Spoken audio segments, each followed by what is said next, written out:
Hi, I'm actually sitting right now in one of my favorite places to sit. I like to come here in the evening and just watch the sun go down over this gorgeous Dutch landscape. I wanted to share something with you today that's been on my mind and in my heart for a very, very long time. The death of Balder. In this video I will tell you the myths and I will tell you the symbolism and the meaning behind the myth. I will of course also give you my opinion and my 2 cents on the matter.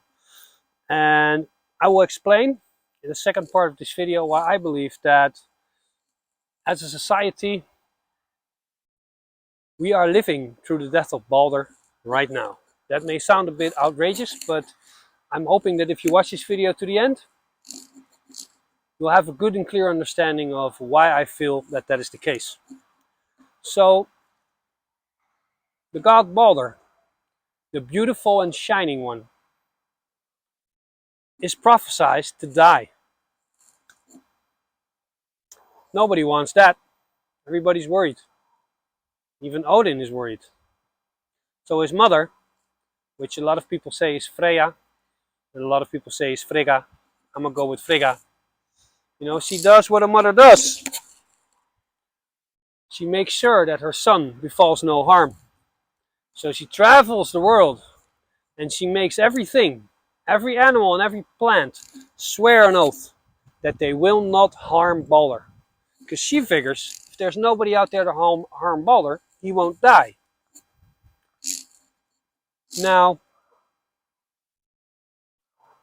the god of light and beauty, dying is bad enough.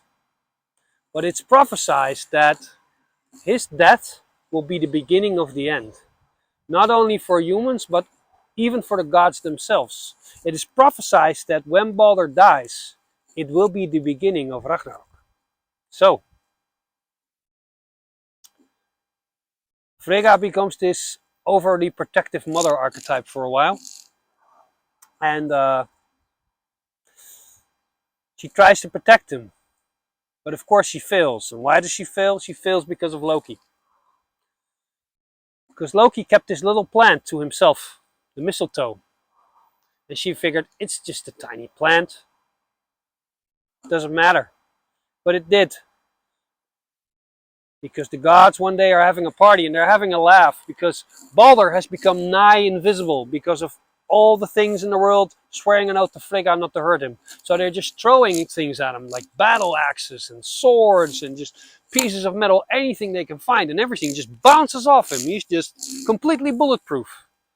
In this joyful chaos, Loki comes and he persuades his brother, the brother of Balder, Hodor, the blind one, to also throw something. To throw an arrow with poison made from the mistletoe. It hits Balder. Balder gets sick and Balder dies. And all the gods and all the world weeps. So,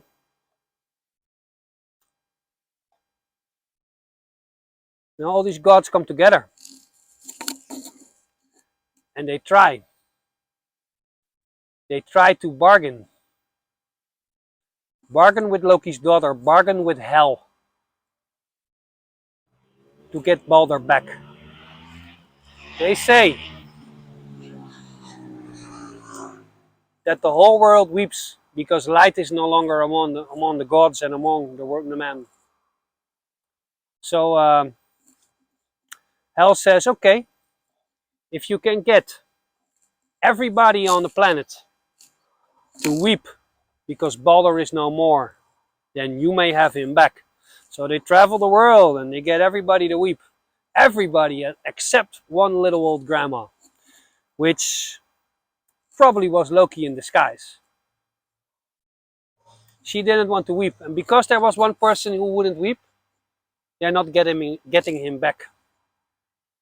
Now, this signals the beginning of the end for man and the gods. And it is commonly believed that this story is meant to symbolize a cycle of a year in nature. The death of light and beauty is winter. But after Ragnarok, Balder will be the first one to be reborn, and it will be the start of spring again. So we're talking about just a natural cycle. Now, do I believe that to be true? Absolutely. But I believe that our ancestors who crafted these tales were, in fact, not as barbaric as we were taught in school. I thought they were very intelligent. So, I believe it's not just a cycle in nature. I believe that mythology are stories to help us recognize the cycles in nature and our place in those cycles. So, I think it doesn't only apply to one cycle in nature, because everything is a cycle. My life is in a cycle. This YouTube channel is in a cycle. Everything we start is in a cycle. Everything has a start, an inception, has like a beginning where it grows, and it has like a height of its success, and then you have the integration of everything you just went through, and maybe you give the knowledge to somebody else, and then it becomes like nothing again, and then it's constantly cycles.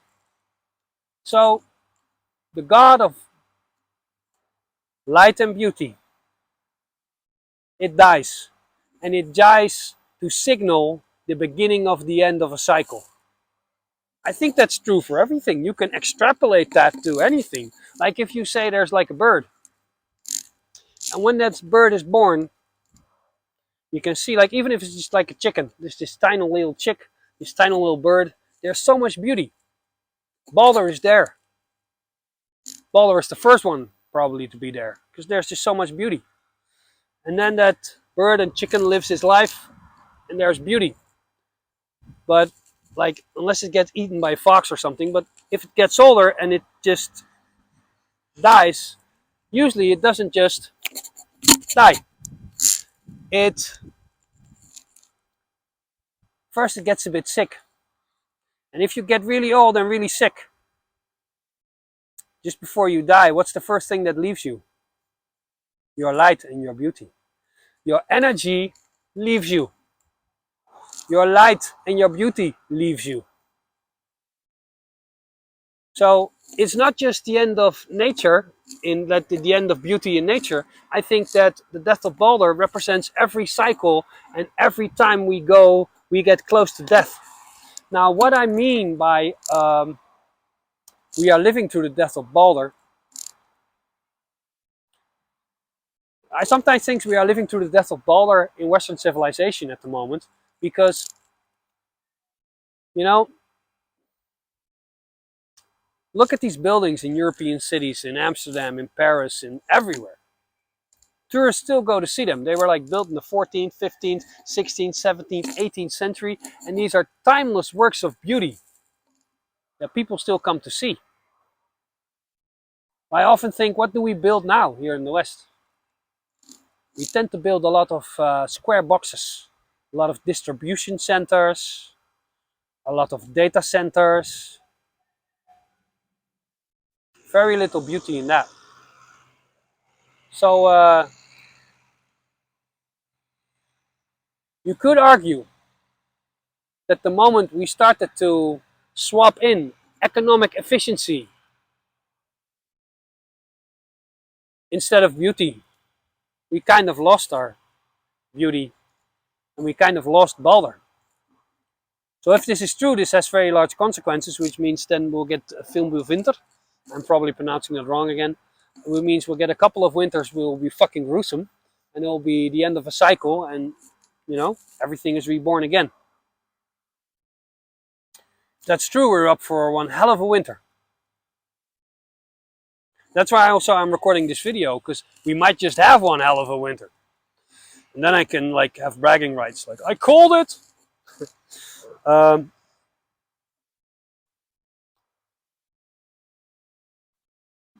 For this next part, I want to do some dubious speculation. So if you don't like dubious speculation, if you don't like controversial stuff, just put off the video, turn it off. Because I think you could argue that Balder could also represent innocence. Beauty, light, and innocence are closely related. I've been thinking about this a lot. Like, could Balder represent innocence? Well, if you think that through in the myth, you know, when your innocence dies,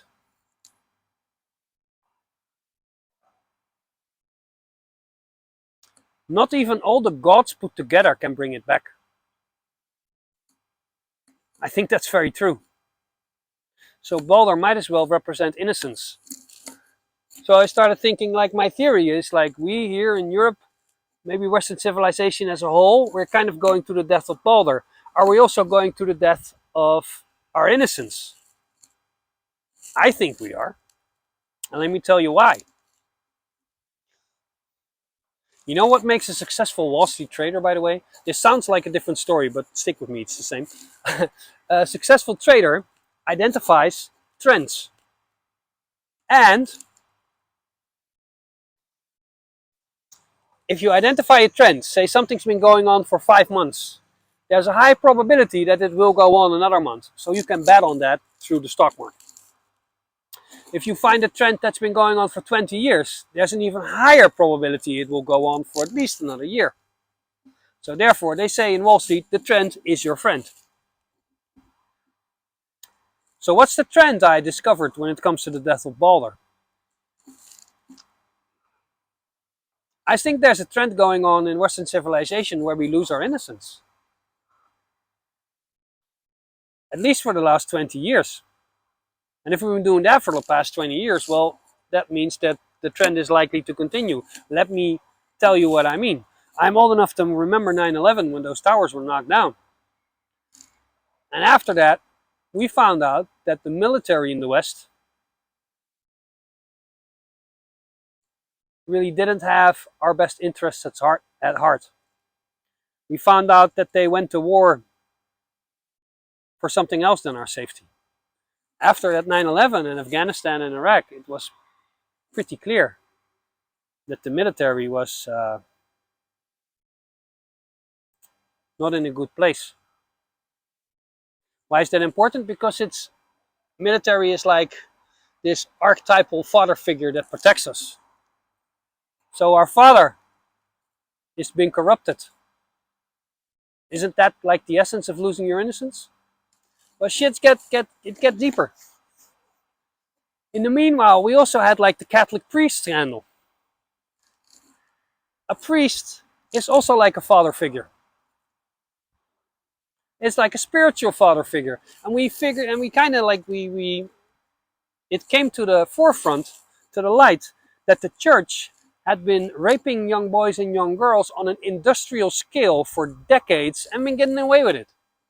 So before that, you know, in Holland, even like if you weren't a Christian, even if you were atheistic, like priests and monks still kind of had like a status because they renounced the world. After that, not anymore. So we lost our innocence with the military. We lost our innocence with the priests. What also happened in the past 20 years, we lost our innocence when it comes to our financial system. In 2008, 2009, everything came crashing down.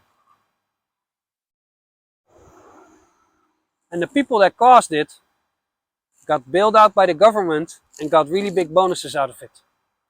We figured out that our financial father figure was also corrupted. We figured out that when we lose our shit, there's nobody here to help us.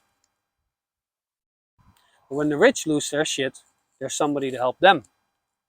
So if that isn't the whole process, if that isn't the trend, where you lose your innocence, financially, the banks, not going to take care of you. The military, not going to protect you. The priests, not going to take care of you spiritually. So if you have this trend that's been going on for a long time of losing your innocence, which you could see as the death of Balder, if you see Balder as innocence, but you know, it's not written. I'm just speculating that it is that. I think I'm making a good case. You know, it will continue. What could continue? Well, I think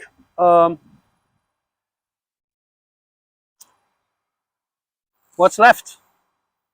What surrogate father figure do we have left in society which still has good standing? I think I know. I think it's the doctors.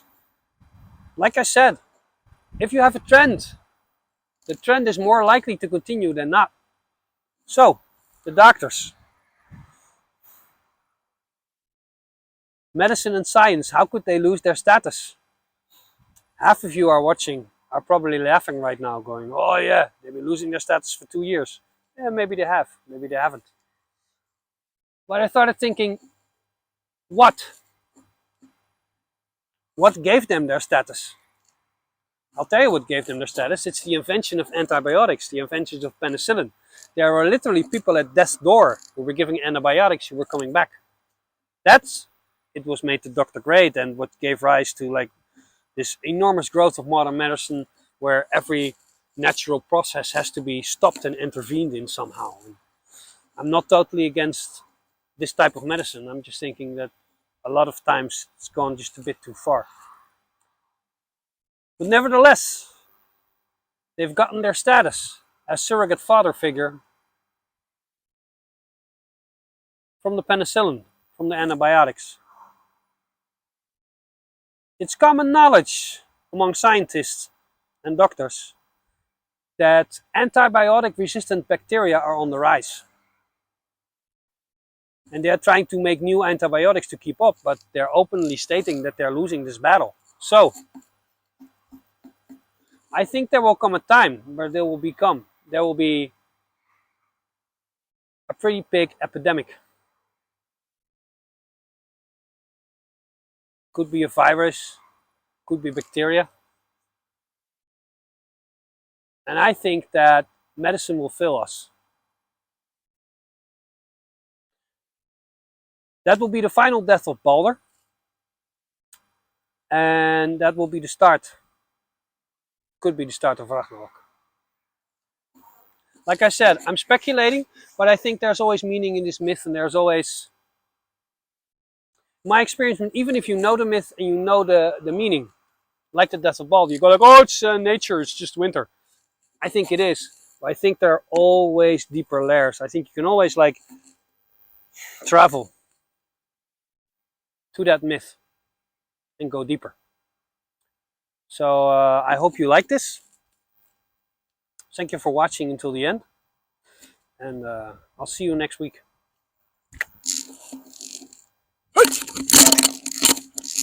I'm getting old.